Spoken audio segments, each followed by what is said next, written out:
नमस्कार मित्रांनो. कल्पना करा, एक अशी दुनिया जिथे माणसाला फक्त त्याच्या जन्मामुळे कमी लिखलं जातं, जिथे एखाद्या व्यक्तीला पाणी पिण्याचाही अधिकार नसतो, फक्त तो खालच्या जातीमध्ये जन्मला म्हणून. ऐकायला हे अत्यंत चुकीचं वाटतं नाही का? पण एक काळ असा होता की भारतात हे वास्तव होतं. 14 एप्रिल 1891 रोजी मध्य प्रदेशातील महू म्हणजेच आत्ताचा डॉक्टर आंबेडकर नगर येथे एका मुलाचा जन्म झाला. त्या मुलाचं नाव होतं डॉक्टर भीमराव रामजी आंबेडकर. ते एका गरीब दलित कुटुंबात जन्माला आले. त्या काळात दलित समाजाला अत्यंत खालचा दर्जा दिला जात होता. समाजात त्यांच्यावर अन्याय, अपमान आणि भेदभाव हा रोजचा भाग होता. शाळेतही भीमरावांना समान वागणूक मिळत नव्हती. त्यांना वर्गात वेगळं बसवलं जायचं. इतर मुलांपासून दूर ठेवण्यात यायचं. शिक्षकसुद्धा त्यांना शिकवण्यास टाळाटाळ करत. एक दिवस शाळेत भीमरावांना खूप तहान लागली होती, पण ते दलित असल्यामुळे त्यांना शाळेच्या घड्यातून पाणी पिण्याची परवानगी नव्हती. त्यांना कोणीतरी उच्च जातीचा माणूस येऊन पाणी ओतून देईल तेव्हाच ते पाणी पिऊ शकत होते. कल्पना करा, एका छोट्या मुलाला फक्त त्याच्या जन्मामुळे पाणीही मिळत नाही. हा प्रसंग त्यांच्या मनावर खोलवर कोरला गेला. त्याच दिवशी भीमरावांनी मनाशी ठरवलं, हा अन्याय मी सहन करणार नाही. मी याच्या विरोधात उभा राहणार. भीमराव अत्यंत हुशार होते. त्यांना शिक्षणाची प्रचंड आवड होती. कितीही अडचणी आल्या तरी त्यांनी शिक्षण सोडलं नाही. त्यांनी शालेय शिक्षण पूर्ण केलं आणि पुढील शिक्षणासाठी मोठी स्वप्न पाहिली. त्या काळात परदेशात जाऊन शिक्षण घेणं हे अत्यंत कठीण होतं, विशेषतः एका दलित मुलासाठी. पण भीमराव थांबले नाहीत. त्यांनी लंडन आणि अमेरिकेत जाऊन उच्च शिक्षण घेतलं. त्यांनी अर्थशास्त्र, कायदा आणि राजकारण यांचा सखोल अभ्यास केला. त्यांच्या शिक्षणामुळे त्यांची विचारसरणी अधिक व्यापक झाली. परदेशात असतानाही त्यांच्या मनात एकच विचार सतत फिरत होता: माझ्या समाजाचं काय? भारतातील दलितांचं काय? ते केवळ स्वतःसाठी शिकत नव्हते, ते संपूर्ण समाजासाठी शिकत होते. भारतामध्ये परतल्यानंतर डॉक्टर भीमराव रामजी आंबेडकर यांनी समाजातील वास्तव जवळून पाहिलं. जातीव्यवस्था अजूनही लोकांच्या मनात खोलवर रुजलेली होती. दलितांना मूलभूत हक्कांपासूनही वंचित ठेवलं जात होतं. त्यांना जाणवलं, जर समाज बदलायचा असेल तर संघर्ष अपरिहार्य आहे. आणि इथूनच त्यांच्या लढ्याची खरी सुरुवात झाली. सन 1927, महाराष्ट्रातील रायगड जिल्ह्यातील महाड नावाचं ठिकाण. इथे चौधार तळे नावाचा एक मोठा पाण्याचा स्रोत होता. पण दलितांना त्या तळ्यातून पाणी घेण्याची परवानगी नव्हती. पाणी, जी प्रत्येक माणसाची मूलभूत गरज आहे, तीही त्यांना नाकारली जात होती. डॉक्टर आंबेडकरांनी ठरवलं, हा अन्याय संपवायचाच. 20 मार्च 1927 रोजी त्यांनी हजारो अनुयायांसह महाड येथे मोर्चा काढला. ते सर्वजण तळ्याकडे गेले आणि मग एक ऐतिहासिक क्षण घडला.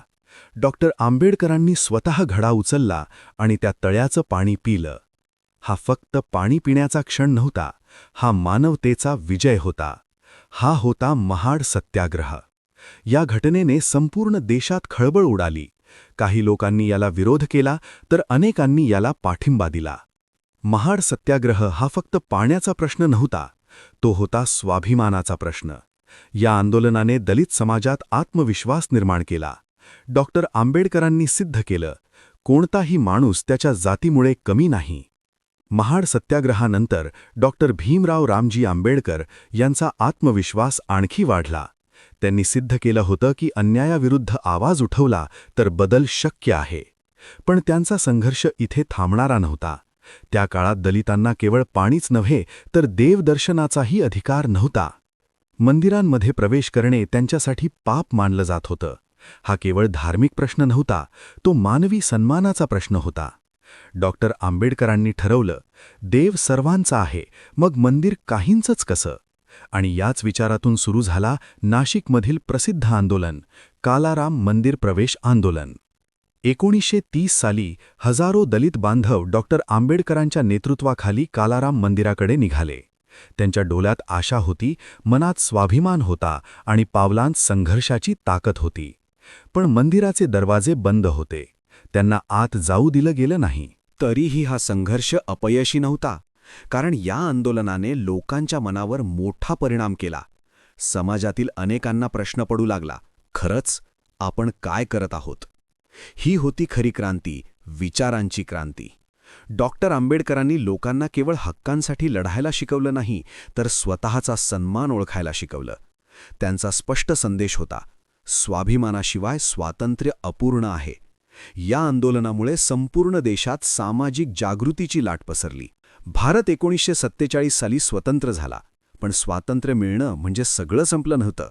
खरी सुरुवात आता होणार होती. देशाला एक असा कायदा हवा होता जो सर्वांना समान हक्क देईल. आणि याच वेळी देशाने सर्वात योग्य व्यक्तीची निवड केली, डॉक्टर भीमराव आंबेडकर.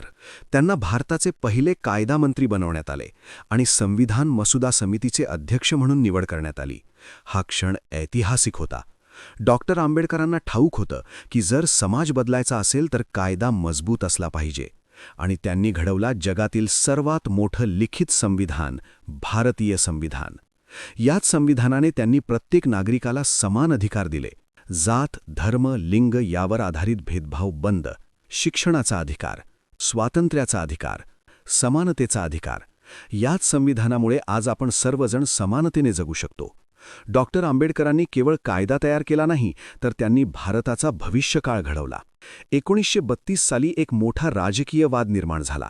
ब्रिटिश सरकारने दलितांसाठी वेगळ्या निवडणुका म्हणजेच सेपरेट इलेक्टोरेट्सचा प्रस्ताव ठेवला.